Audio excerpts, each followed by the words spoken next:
Welcome back to channel Todopedia, dan di video kali ini kita bakalan belajar ya gimana sih caranya untuk ngebangun portofolio investasi saham untuk jangka panjang mulai dari nol.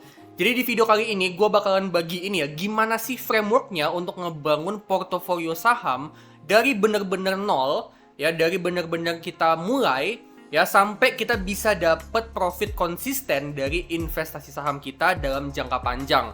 Jadi benar-benar gue akan kasih framework dari nol sampai bisa profit besar ya. Nah, ini cocok banget buat teman-teman investor pemula yang masih bingung gimana sih caranya untuk mulai investasi saham ya. Kalian mau mulai tapi bingung caranya gimana? Tonton video ini sampai habis untuk tahu jawabannya. Nah, seperti biasa, jangan lupa subscribe channel Todopedia dan juga jangan lupa untuk tekan lonceng notifikasi supaya kalian terus up to date sama channel Todopedia. Jangan lupa juga untuk cek produk digital yang gue punya di link.id/Todopedia, atau kalian juga bisa cek itu di channel page Todopedia di bagian tab store. Di situ kalian bisa lihat-lihat, kalian bisa cek produk-produk digital Todopedia yang tentunya berguna buat investasi kalian. Dan kalian juga bisa join membership Todopedia untuk dapat extra benefit dari channel Todopedia. Di antaranya itu ada stock pick terupdate ya. Jadi bocoran saham-saham yang bagus untuk investasi jangka panjang itu gue bocorin di program membership ini. Sekaligus juga kalian akan dapat beberapa benefit lain kayak video eksklusif, artikel premium, template Excel, dan juga ada live Q&A khusus untuk para member. Ya, jadi untuk kalian yang join membership Todopedia, kalian akan dapat semua benefit ini yang tentunya berguna buat kalian juga. Oke, kalau gitu langsung aja yuk kita mulai ke videonya.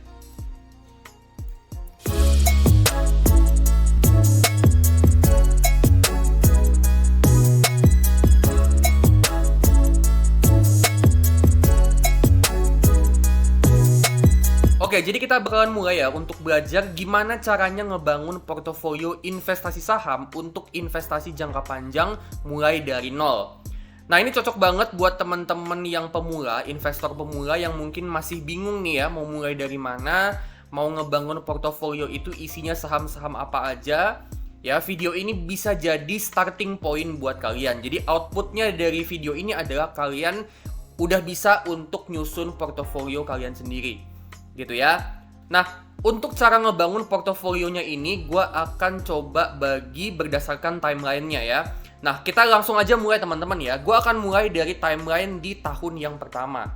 Jadi kita mesti ngapain nih untuk tahun yang pertama? Ya, jawabannya adalah kita ngebangun dulu sumber passive income. Nah, gimana caranya kita ngebangun sumber passive income yang bisa kasih kita passive income dari dividen saham ya untuk tahun pertama itu kita mulai untuk investasi di saham-saham perbankan blue chip, perbankan second liner, sama saham-saham non perbankan lainnya, yang mana saham-saham ini mereka ini bagi dividen dengan yield yang cukup besar, minimal 7% dividen yield. Ya, jadi minimal 7%. Nah, kenapa 7%? Karena 7% ini adalah angka benchmark yang gua pribadi tentuin. Ya, dimana 7% itu udah melebihi return dari yield obligasi dan juga melebihi dari bunga deposito BPR. Ya, jadi itu adalah standar yang gua pribadi tentuin untuk masukin saham-saham itu ke dalam kategori high dividend. Jadi kalau di atas 7% artinya udah tergolong high dividend. Nah, beberapa investor, beberapa orang itu bisa punya benchmark, bisa punya standar yang lain ya. Mungkin beberapa itu menurut mereka high dividend itu kalau di atas 10%, beberapa lagi kalau di atas 8%, beberapa lagi 5% aja udah termasuk gede gitu ya. Jadi beda-beda standarnya setiap orang. Nah, tapi gue pribadi itu gue netapin minimal 7%. Jadi di atas 7% itu masuk kategori high dividend. Nah, kita akan bangun sumber passive income itu dari saham-saham yang high dividend ini. Ya, ini ada beberapa contohnya teman-teman ya. Untuk perbankan blue chip itu ada BRI, Mandiri, BBNI. Ya, untuk second liner teman-teman bisa pertimbangin untuk buy saham BNGA sama NISP, yang mana dua saham perbankan second liner ini mereka berdua ini punya kinerja bisnis yang cukup bagus. Dan untuk non perbankan ya ada beberapa saham nih, contohnya ada UNTR, Astra, IPCC, SPTO, ITMG, ADMF, IPCM gitu ya, dan juga ada beberapa emiten lain yang juga high dividend ya, yang nggak gue sebut di sini kayak Auto, MPMX, PTBA gitu ya. Itu teman-teman juga bisa pertimbangin gitu ya. Nah, jadi kita tahun pertama itu fokus dulu untuk ngebangun sumber passive income dengan kita isi portofolio kita dengan saham-saham yang high dividend dengan dividen yield minimal 7%. Nah, tapi tentu sebagai titik awal kita bisa mulai dari saham perbankan blue chip dulu, teman-teman ya. Jadi kita bangun dulu fondasinya di mana perbankan blue chip ini memang punya kinerja yang bagus, bisnisnya itu udah kuat banget, fundamentalnya udah kuat, udah stabil gitu ya. Mereka punya kinerja yang bagus, labanya itu konsisten bertumbuh, cuman paling sekali-sekali doang labanya turun, gitu ya. Dan mereka juga rutin bagi dividen dengan yield yang cukup besar di sekitaran 7-9% untuk saham perbankan blue chip, gitu ya. Nah, untuk saham-saham yang lain, second liner, saham-saham non-bank gitu ya, itu kalian bisa juga pertimbangin untuk beli di awal, atau kalian bisa fokus dulu untuk saham perbankan blue chip. Ya, jadi kalian banyakin dulu nih investasi di saham-saham perbankan blue chip, baru setelah itu kalian mulai untuk investasi di saham-saham second liner, bank sama saham-saham non-bank. Nah, itu di tahun pertama, teman-teman ya. Kalau gue pribadi sih ada baiknya mulai dulu dari saham blue chip bank dan porsinya itu dibanyakin dulu di saham blue chip bank. Gitu ya. Jadi kalian pertama itu fokus dulu setiap kali dapat gaji, dapat income, dapat THR, dapat bonus, itu teman-teman investasiin dulu ke saham-saham yang potensi dividen yieldnya itu gede supaya kalian bisa dapat passive income yang gede dari saham-saham yang kalian pegang. Jadi itu adalah starting point ya. Di tahun pertama fokus dulu itu sebagai starting pointnya, gitu ya. Nah, untuk porsinya menurut gua pribadi ya, untuk porsi investasinya kalau menurut gua pribadi nih versi Todopedia yang bagusnya itu adalah blue chip bank itu 50% dari investasi kalian ya. Jadi separuhnya itu taruh di blue chip bank. Karena itu tadi ya, blue chip bank ini punya kinerja yang bagus, konsisten juga ya, perusahaan besar, udah stabil, dan juga dia bagi dividen dengan yield yang cukup bagus, cukup besar gitu ya. Nah, terus untuk non perbankan itu porsinya 30% dan untuk second liner bank itu porsinya 20% gitu. Jadi untuk second liner bank ini memang porsinya kecil. Kenapa kecil? Karena kita nggak mau kebanyakan perbankan gitu. Jadi kita nggak mau terlalu banyak saham perbankan di dalam porto kita ya. Jadi kita untuk second liner bank itu kita taruh porsinya kecil aja ya, 20%, dan untuk yang non perbankan itu porsinya adalah 30% gitu, teman-teman ya.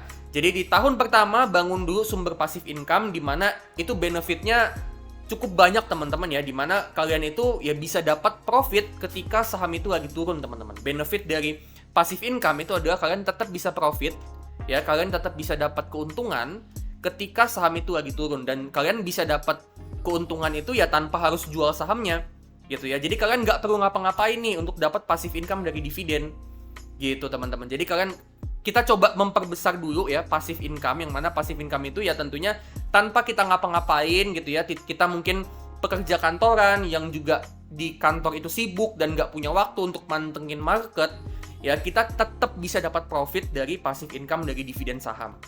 Nah, itu yang jadi alasan kenapa menurut gua ngebangun passive income itu jadi prioritas utama dulu di awal gitu. Karena kan nggak semua kita itu bisa mantengin market ya.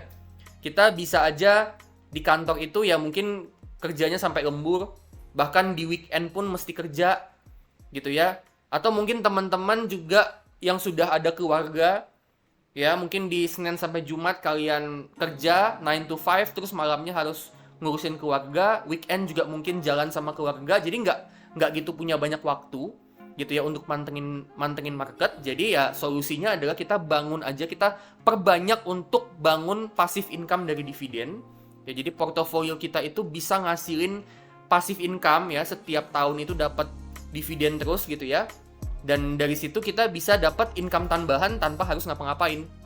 Selain itu juga passive income dari dividen itu bisa menjaga likuiditas dari RDN kita, dari rekening dana nasabah. Jadi kalau misalnya nih ya pasar saham itu lagi turun nih, kayak kemarin di bulan Maret, bulan Februari itu kan lagi turun tuh ya. Nah, ketika bursa itu anjlok kayak kemarin itu ya, koreksinya dalam banget, saham-saham pada turun ya, dengan kita punya passive income itu bisa ngejaga likuiditas RDN ya.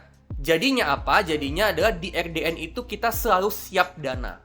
Kita selalu sedia cash di dalam RDN kita. Jadi pas ada pas ada market turun kita bisa beli saham, bahkan kita bisa borong banyak gitu ya. Itu benefitnya.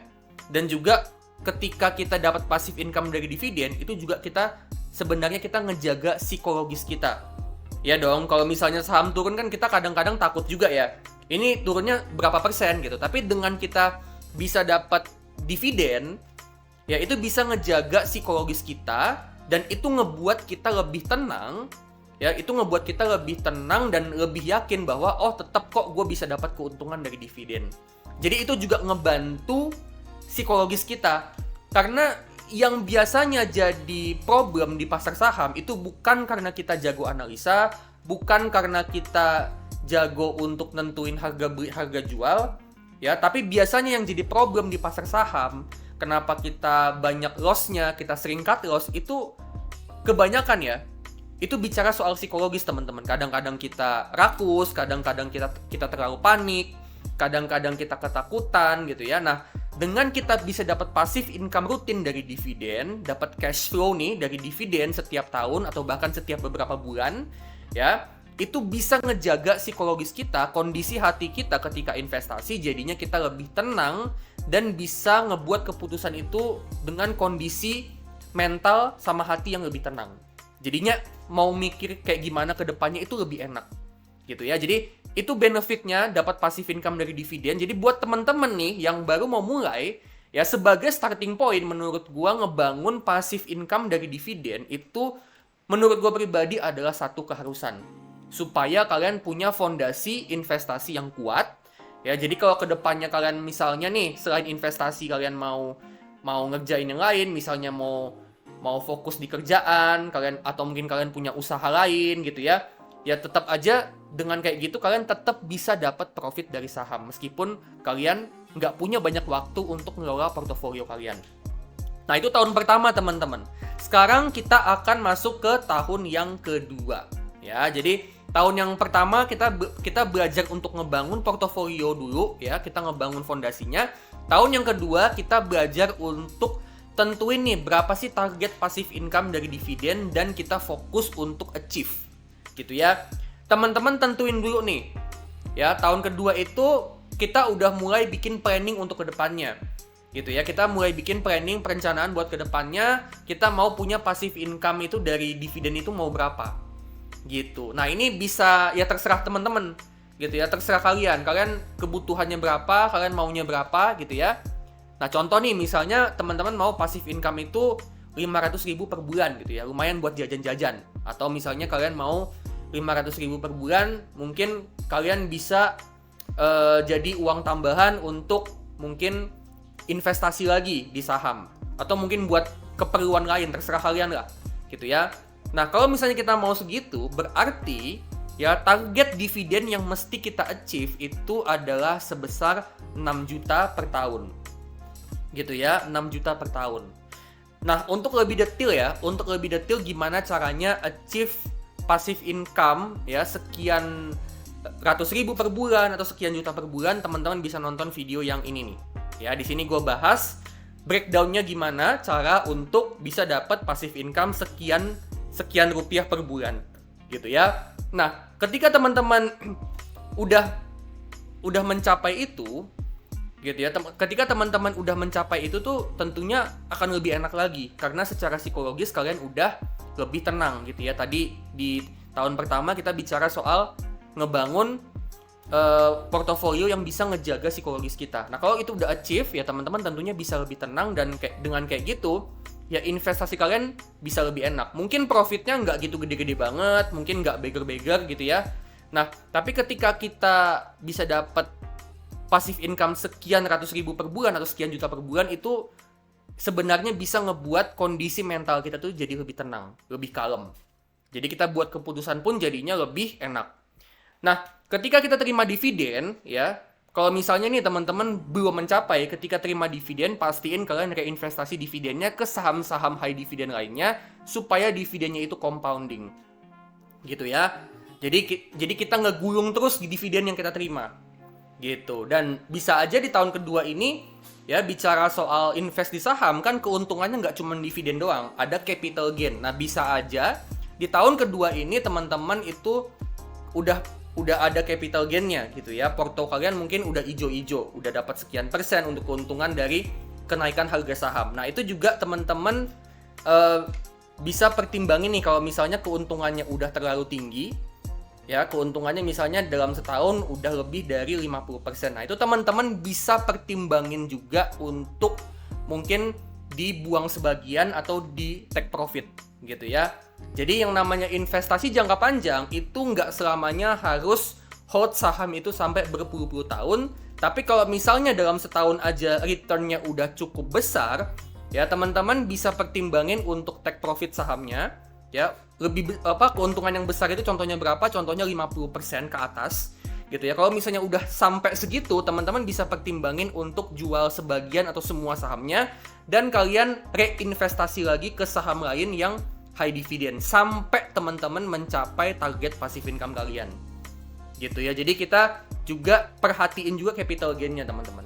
Logikanya kayak gini, kalau misalnya satu saham nih, ya untungnya udah 50%, ya, keuntungan capital gain-nya 50%, sedangkan dia bagi dividen itu cuman 10% yield-nya. Itu yield yang gede, 10%. Nah, tapi kalau keuntungannya udah 50%, itu kan udah jauh lebih besar daripada dividen yield-nya. Menurut gua sih ada baiknya untuk kita take profit aja. Karena untuk dapat dividen yang keuntungannya itu setara dengan capital gain, artinya kita butuh 5 tahun. Sedangkan dalam waktu setahun, kita udah bisa dapat profit yang gede gitu. Jadi menurut gua ada baiknya di take profit dan di reinvestasiin, jangan lupa ke saham yang memang dividennya gede dan juga valuasinya murah gitu ya. Nah, contoh saham yang dividennya gede ya yang tadi di tahun yang pertama itu ya, contoh beberapa saham-sahamnya ya kalian bisa pertimbangin untuk masukin di saham-saham itu gitu teman-teman ya. Jadi tahun kedua ini kita tentuin target passive income-nya ya, dan kalau misalnya teman-teman udah dapat capital gain ya, teman-teman bisa pertimbangin untuk reinvestasi ke saham lain yang juga dividennya gede supaya target passive income-nya itu bisa tercapai. Nah, setelah tahun kedua kita masuk ke tahun yang ketiga dan seterusnya. Ya, nah ini mesti ngapain ya? Tahun ketiga ini tentunya adalah ngelanjutin target passive income yang tadi di tahun kedua. Gitu ya. Targetnya adalah lanjutin lagi, karena kan ya tentu aja target passive income itu nggak bisa diselesaikan dalam waktu setahun gitu ya. Kalau misalnya target kalian kecil ya mungkin bisa lah tercapai dalam setahun, tapi kan kalau target kalian besar, kalian mau passive income misalnya puluhan juta, ya itu pasti butuh bertahun-tahun.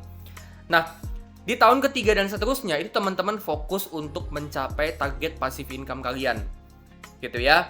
Nah, setelah kalian nanti udah bisa achieve, udah bisa mencapai target passive income ya, dari sini kalian bisa pilih nih teman-teman ya. Ada beberapa pilihan yang kalian bisa pertimbangin, yang kalian bisa pilih untuk kedepannya setelah target passive income itu tercapai gitu ya. Jadi kalian bisa pilih nih, apakah kalian mau tetap fokus untuk memperbesar dividen, memperbesar passive income, atau kalian mau mulai fokus ke capital growth atau capital gain gitu ya. Kalian mau fokusnya kemana? Apakah kalian mau tetap fokus di saham-saham yang bisa kasih dividen gede, atau kalian mungkin kalian mungkin melihat peluang lain investasi di saham-saham yang potensi dividennya kecil tapi dia punya potensi kenaikan harga saham yang gede atau bahkan potensi beggar gitu ya.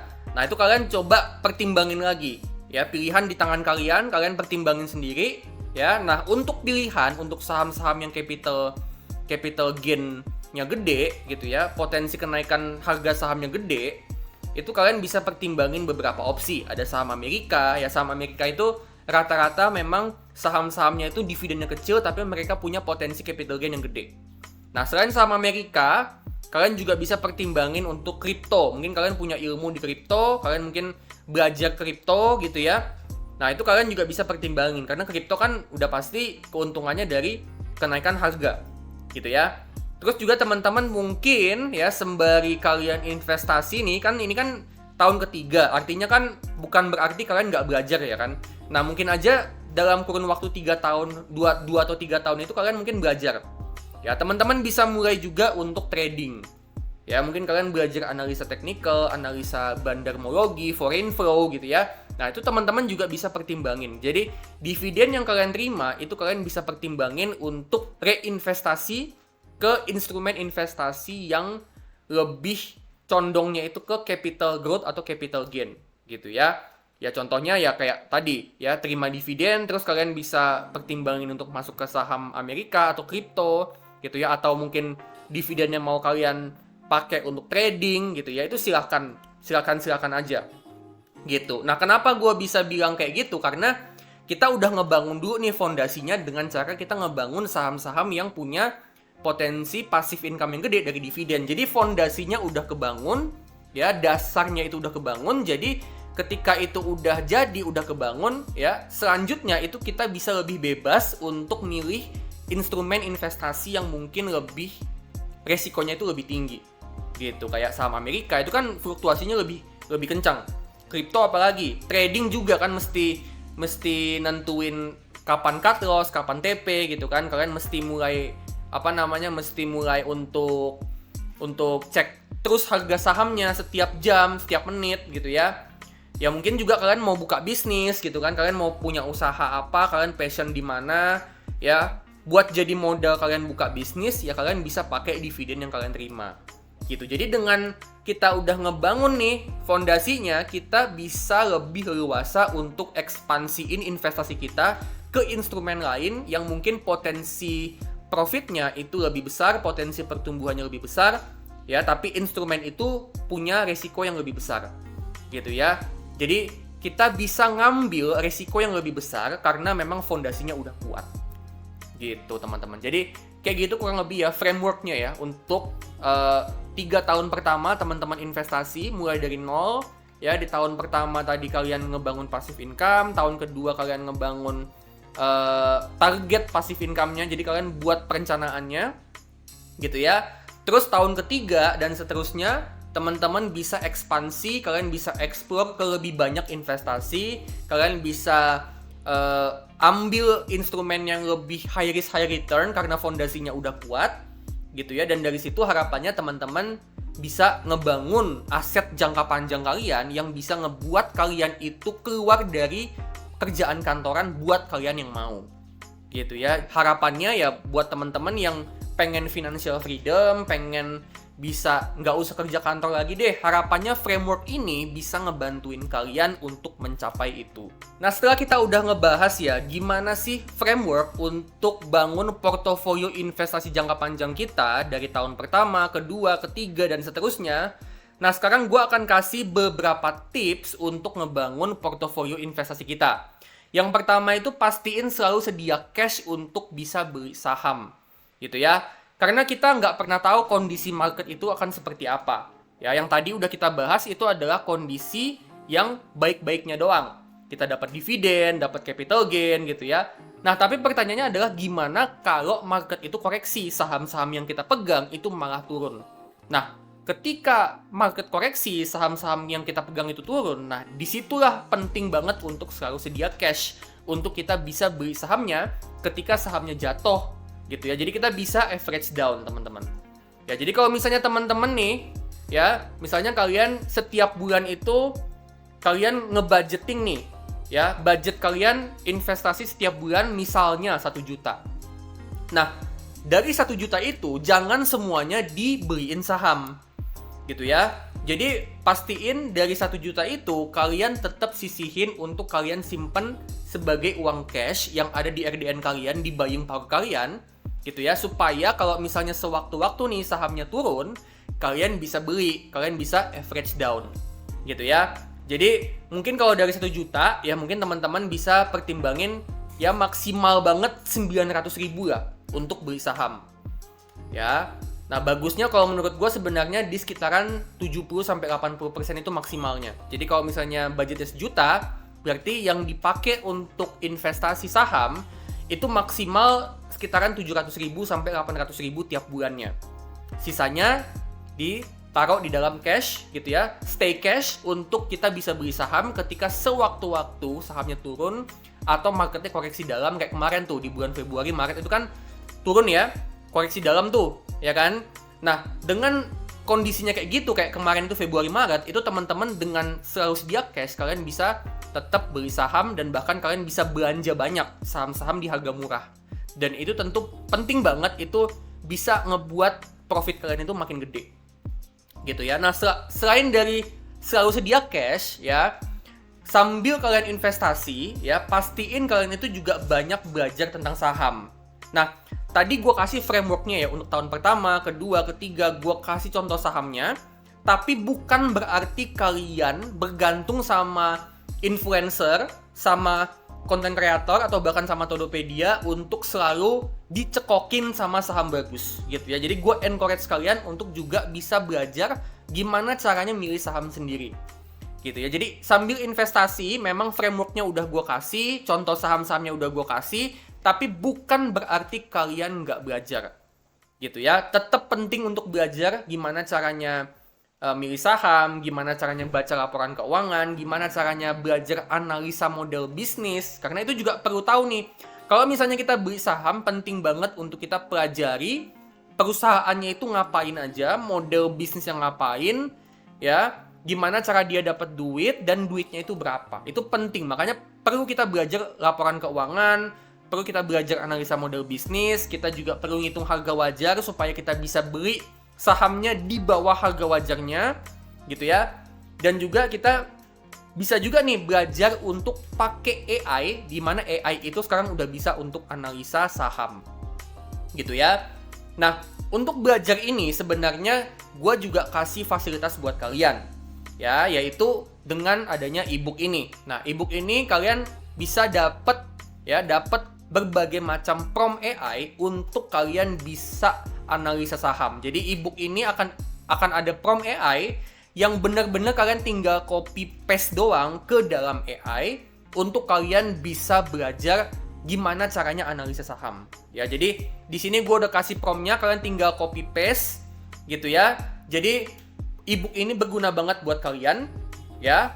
Dan selain dari belajar pakai AI, ya, program membership Todopedia juga akan ngajarin kalian gimana caranya baca laporan keuangan, dan juga akan ngajarin kalian gimana caranya untuk analisa model bisnis gitu ya.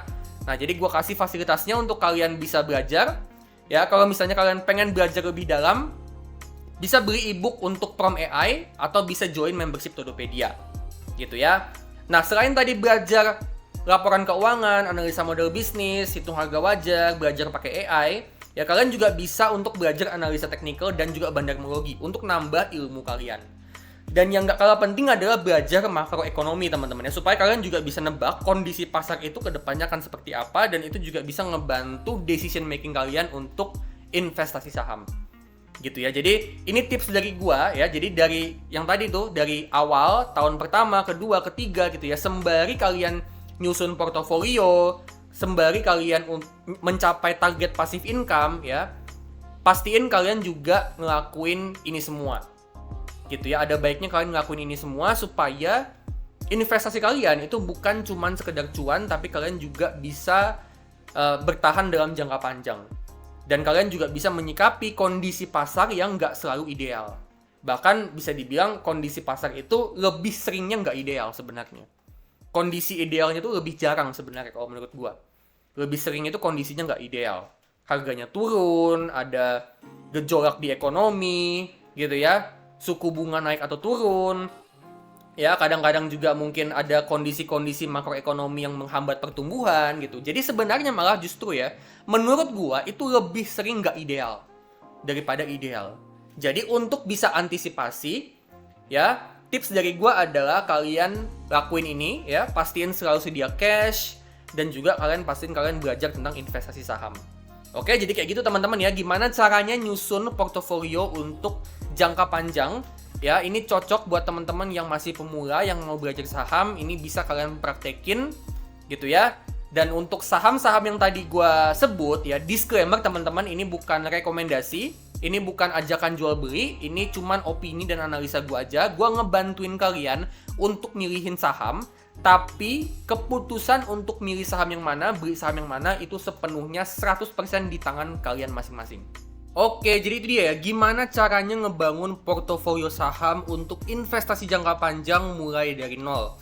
Ya, jadi kita udah bahas ya tadi gimana sih frameworknya untuk kita ngebangun portofolio investasi kita.